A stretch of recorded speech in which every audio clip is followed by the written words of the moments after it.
അയ്യോ, നിങ്ങളിത് ഉണ്ടാക്കി നോക്കണം, നല്ല ടേസ്റ്റാ. ഹലോ ഗൈസ്, അപ്പൊ നമുക്ക് ഇന്ന് നല്ല മുഴുത്ത മത്തി കിട്ടിയായിരുന്നു.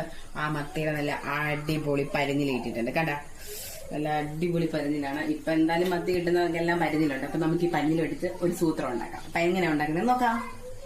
ആദ്യം നമുക്ക് ഈ പരിഞ്ഞിലെല്ലാം ചെറിയ ചെറിയ പീസാക്കി കട്ട് ചെയ്തെടുക്കാം.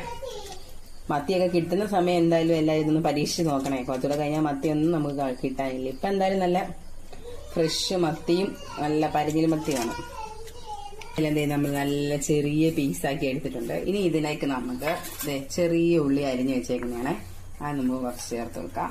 കുറച്ച് മതി, ഒരുപാട് വേണ്ട. തേങ്ങ തിരുമ്മി എടുത്തത് അതും കൂടെ കുറച്ച് നമുക്ക് ഇട്ട് കൊടുക്കാം. നമ്മുടെ മഞ്ഞപ്പൊടി ഒരു കളറിന് വേണ്ടി നമുക്ക് കുറച്ചിട്ട് കൊടുക്കാവേ.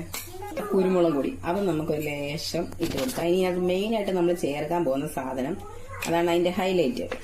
നമ്മുടെ മെയിൻ ആയിട്ട് അത് ചേർക്കാൻ പോകുന്ന ഐറ്റമാണ് കോഴിമുട്ട. അപ്പൊ നമുക്ക് എത്ര മുട്ട വേണമല്ലോ, ഇപ്പൊ ഈ ഇതിന്റെ അനുസരിച്ച് വേണം 2 3 മുട്ടയൊക്കെ എടുക്കാം. അപ്പൊ ഞാനിവിടെ ഒരു മുട്ടയാണ് എടുത്തേക്കുന്നത്. അപ്പൊ നമുക്ക് ഈ മുട്ട പൊട്ടിച്ച് ഇതിലേക്ക് ഒഴിക്കാം. മുട്ട പൊട്ടിക്കുകയാണ്. പൊട്ടിച്ച് നമുക്ക് അങ്ങോട്ട് ഒഴിക്കാം.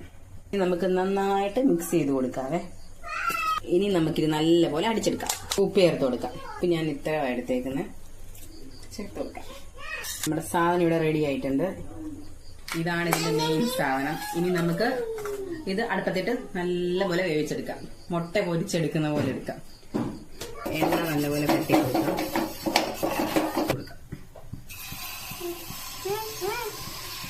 അതെല്ലാം ഫുള്ളിനകത്ത് ഇത് നമ്മൾ അടച്ചു വെച്ച് നമ്മുടെ സാധനം പൊങ്ങി അടിപൊളി സെറ്റായിട്ട് വന്നിട്ടുണ്ട്. ഇത് നമുക്ക് തിരിച്ചിടുക എന്നുള്ള ടാസ്ക്കാണ്.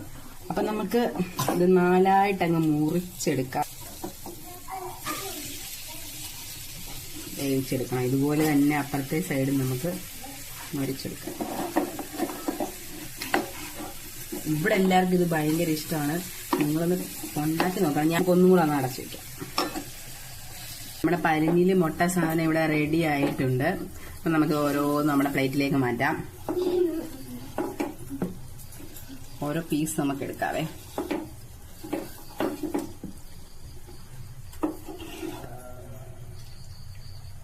നമ്മുടെ മുട്ട പരിഞ്ഞില് കൊണ്ടുണ്ടാക്കിയ നമ്മുടെ പുതിയ റെസിപ്പി ഇവിടെ റെഡി ആയിരിക്കുകയാണ്. അപ്പൊ നമുക്ക് ഇത് ടേസ്റ്റ് ചെയ്ത് നോക്കാം എങ്ങനെ ഉണ്ടെന്ന്.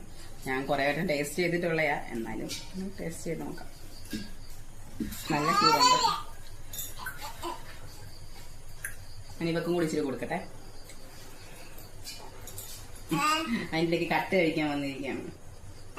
എങ്ങനെ ഉണ്ടെന്ന് പറയാം.